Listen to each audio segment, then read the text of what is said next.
अस्सलाम वालेकुम वरहमतुल्लाहि वबरकातुहू। आज हम बात करेंगे एक बहुत ही अहम और राज भरी हकीकत के बारे में। रोजे अज़ल में क्या हुआ था?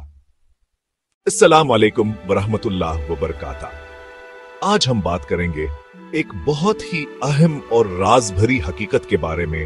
रोजे अज़ल में क्या हुआ था? रोजे अज़ल वो दिन था जब अल्लाह ताला ने तमाम इंसानों की रूहों को पैदा फरमाया। ना जमीन थी, ना आसमान, ना दुनिया, ना कोई इंसान, सिर्फ अल्लाह था और उसकी पैदा की हुई रूहें। इसी दिन अल्लाह ताला ने तमाम रूहों को इकट्ठा फरमाया और इनसे एक अजीम वादा लिया जिसे अहद कहा जाता है।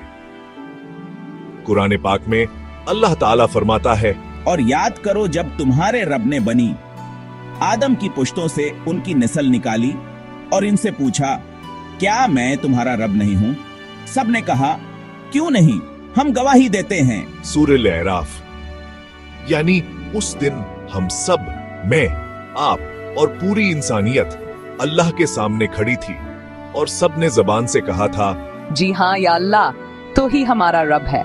इसी दिन अल्लाह ने तकदीर लिखी कि कौन कहां पैदा होगा, किस दौर में आएगा, कौन नीक बनेगा और कौन बदअमल। ये दिन दरअसल इंसान की आजमाइश का आगाज था। दुनिया में हमें इसी वादे को पूरा करने के लिए भेजा गया कि हम सिर्फ अल्लाह की इबादत करें, इसी को रब माने और गुनाहों से बचें। लेकिन अफसोस, दुनिया की चमक दमक ने बहुत से लोगों को वो वादा भुला दिया।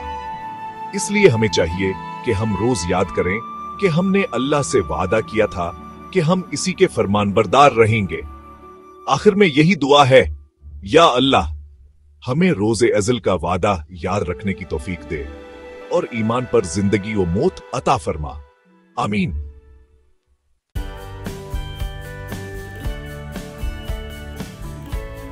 अगर आपको ये वीडियो पसंद आई हो तो सब्सक्राइब करें, लाइक करें और शेयर करें ताकि दूसरे भी रोजे अज़ल की हकीकत जान सकें।